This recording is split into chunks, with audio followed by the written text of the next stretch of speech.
Hello मेरे प्यारे साथियों, आप लोग का बहुत बहुत स्वागत करता हूं आपके अपने यूट्यूब चैनल शिक्षा लो 2.0 पर। साथियों, आज देखने वाले हैं हम 6 फरवरी 2024 के हमारे जितने भी नए नए करंट अफेयर्स के प्रश्न बने हैं, जो जो प्रश्न हमारे लिए एग्जाम के लिए महत्वपूर्ण होने वाले हैं, उन सभी को ऊपर हम विस्तार में डिस्कशन करने वाले हैं। ठीक है साथियों, उम्मीद करता हूँ आप लोगों को कि हमारी वीडियो को आप पूरा वॉच करेंगे, बिल्कुल वीडियो को स्किप नहीं करेंगे। ठीक है साथियों, इस सभी के सभी हमारे प्रश्न जो कि आपको आगामी एग्जाम में देखने को मिलेंगे। ठीक है साथियों, अगर आप लोग ऐसी हेल्पफुल वीडियो आप रोज देखना चाहते हो तो हमारे चैनल को सब्सक्राइब कर लें, बेल आइकन को ऑल पर दबा लें, ताकि हमारे आने वाले ऐसे हेल्पफुल वीडियो सबसे पहले आप तक पहुंचे। ठीक है साथियों, चलिए बढ़ते हैं आपके प्रश्नों की ओर। ये रहा आपका पहला प्रश्न। हाल ही में भारत की पहली महिला रोबोट अंतरिक्ष में उड़ान भरेगी, उनका नाम क्या है? तो साथियों, अभी हमारी भारत की पहली महिला रोबोट अंतरिक्ष में उड़ान भरेगी, उनका नाम वेव मित्र है। ऑप्शन आपका दूसरा वाला बिल्कुल करेक्ट आंसर रहेगा। साथियों, ये आपको ध्यान रखना है। साथियों, भारत का इसरो 2024 की तीसरी तिमाही में मानव रहित वेव मित्र मिशन की तैयारी कर रहा है, जो देश को 2025 में विशाल गगनयान मिशन की ओर प्रेरित करेगा। ठीक है साथियों, उम्मीद करता हूँ आपको समझ में आया होगा कि अभी जो कि देश हमारे भारत की पहली महिला रोबोट का नाम क्या है उनका, तो वेव मित्र उनका नाम है। ठीक है साथियों, चलिए बढ़ते हैं आपके दूसरे प्रश्न की ओर फटाफट। तो साथियों, ये रहा हमारा दूसरा प्रश्न।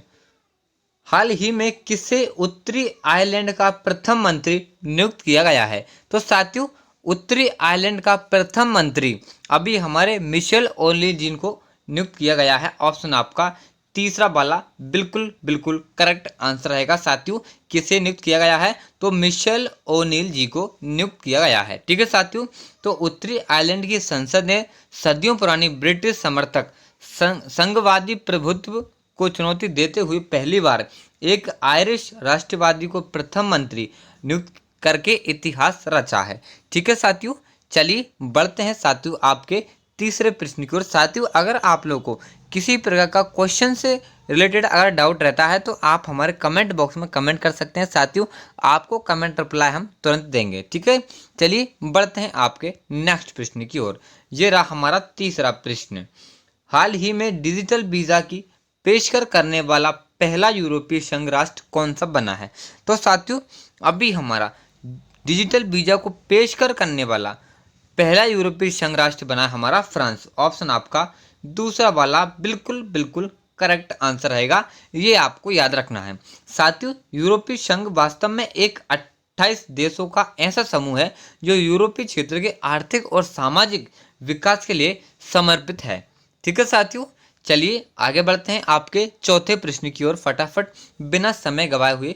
ये रहा हमारा चौथा प्रश्न। हाल ही में देश का पहला तांबे के आवरण वाला बाट बाटू सॉरी आवरण वाला बापू टावर कहाँ बनाया गया है? तो साथियों, देश का पहला तांबे के आवरण वाला बापू टावर हमारा अभी साथियों बिहार में बनाया गया है। ऑप्शन आपका तीसरा वाला बिल्कुल बिल्कुल करेक्ट आंसर रहेगा। ठीक है साथियों, चलिए आगे बढ़ते हैं आपके प्रश्न के। तो साथियों, ये टावर साथियों बापू टावर पटना के गर्दनी बाग में स्थित है। साथियों, कहाँ पर स्थित है? तो पटना के गर्दनी बाग में स्थित है हमारा जो कि टापू बापू टावर। ठीक है साथियों, चलिए आगे बढ़ते हैं आपके पांचवें प्रश्न की ओर। ये रहा हमारा पांचवा प्रश्न। हाल ही में किस देश के राष्ट्रपति हैज गिंगोव का निधन हुआ है? तो साथियों, अभी हमारे जो कि आ, साथियों अभी हमारे जो कि जो कि नामीबिया के राष्ट्रपति हेज गिंगोव का निधन हुआ है। ऑप्शन आपका दूसरा वाला बिल्कुल बिल्कुल करेक्ट आंसर रहेगा, ये आपको याद रखना है। ठीक है साथियों, चलिए आगे बढ़ते हैं साथियों आपके छठे प्रश्न की ओर। ये रहा हमारा छठा प्रश्न।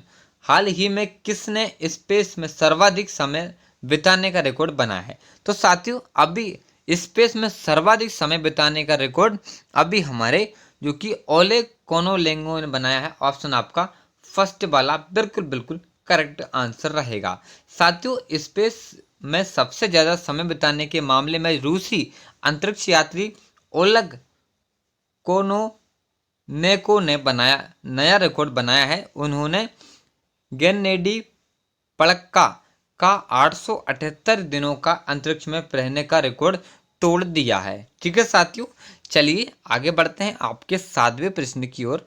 ये रहा हमारा 7वां प्रश्न। हाल ही में कौन से पूर्व मुख्य न्यायाधीश के आर मंगलम विश्वविद्यालय में शामिल हुए हैं? तो साथियों अभी हमारे जस्टिस यू ललित जी जो कि पूर्व मुख्य न्यायाधीश के आर मंगलम विश्वविद्यालय में शामिल हुए हैं। ऑप्शन आपका तीसरा वाला बिल्कुल करेक्ट आंसर रहेगा साथियों। जस्टिस यू ललित जी विश्वविद्यालय में शामिल हुए हैं। ठीक है साथियों, चलिए नेक्स्ट प्रश्न को बढ़ते हैं हमारे। ये रहा आपका 8वां प्रश्न। हाल ही में भारत का सबसे बड़ा थिएटर फेस्टिवल भारत रंग महोत्सव कहाँ शुरू हुआ है? तो साथियों अभी अपने देश भारत का सबसे बड़ा थिएटर फेस्टिवल भारत रंग महोत्सव अभी शुरू हुआ हमारे साथियों गुजरात में। ऑप्शन आपका दूसरा वाला बिल्कुल करेक्ट आंसर रहेगा साथियों, ये आपको ध्यान रखना है। साथियों भारत के सबसे प्रमुख थिएटर उत्सव प्रतिष्ठा भारत रंग महोत्सव का गुजरात के कच्छ जिले में उद्घाटन किया गया है, जो प्रदर्शन कलाओं के लिए एक जीवंत श्रद्धांजलि की शुरुआत करता है। ठीक है साथियों, गुजरात के कच्छ जिले में उद्घाटन किया गया है साथियों, ये आपको याद रखना है। ठीक है साथियों, चलिए आगे बढ़ते हैं आपके 9वें प्रश्न को देखते हैं हम फटाफट। ये रहा हमारा 9वां प्रश्न। हाल ही में भुवनेश्वर में बारामुंडा ISBT का नाम किसके नाम पर रखा है? तो साथियों भुवनेश्वर में बारामुंडा ISBT का नाम अभी हमारे VR अंबेडकर जी के नाम पर रखा है साथियों, नाम बदलकर। ऑप्शन आपका तीसरा वाला बिल्कुल करेक्ट आंसर रहेगा। ठीक है साथियों, अब बारामुंडा ISBT क्या है इसकी फुल फॉर्म देख लेते हैं साथियों। तो ISBT का फुल फॉर्म है हमारा इंटर स्टेट बस टर्मिनल, यानी कि अंतर्राज्यीय बस अड्डा। इस बस अड्डे से विभिन्न राज्यों के लिए बस सेवाएं मिलती हैं। इस प्रकार 2 बस अड्डे दिल्ली में जैसे कश्मीरी गेट व सराय काले खां पर है। ठीक है साथियों, उम्मीद करता हूं आपको समझ में आया होगा। ठीक है साथियों, चलिए बढ़ते हैं आपके नेक्स्ट प्रश्न की ओर। यह रहा हमारा 10वां प्रश्न। हाल ही में किस देश के वैज्ञानिकों ने साइप्रस के पास जल के नीचे की घाटी एराइटोस्थनीज का पता लगाया है? तो साथियों अभी हमारे जो कि इजराइल के वैज्ञानिकों ने जो कि एस्टोस्थलीज का पता लगाया है साथियों। ऑप्शन आपका दूसरा वाला बिल्कुल करेक्ट आंसर रहेगा साथियों। इजराइल के भूवैज्ञानिक संस्थान ने साइप्रस के पास एराटोस्थनीज नाम की एक नई जल के नीचे की घाटी का खुलासा किया है, जो 5.5 मिलियन वर्ष पुरानी प्राचीन भूवैज्ञानिक घटनाओं पर प्रकाश डालती है।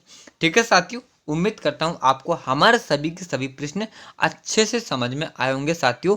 अगर आप लोग हमारे ऐसे हेल्पफुल वीडियो रोज देखना चाहते हो तो हमारे चैनल को सब्सक्राइब करना ना भूलें और हमारे वीडियो को लाइक कर दें और कमेंट बॉक्स में कमेंट कर दें जिस प्रकार का आपको डाउट रहता है। ठीक है साथियों, चलिए कल मिलते हैं आपके करंट अफेयर वीडियो के साथ। तब तक के टेक केयर, बाय बाय, जय हिंद, जय भारत।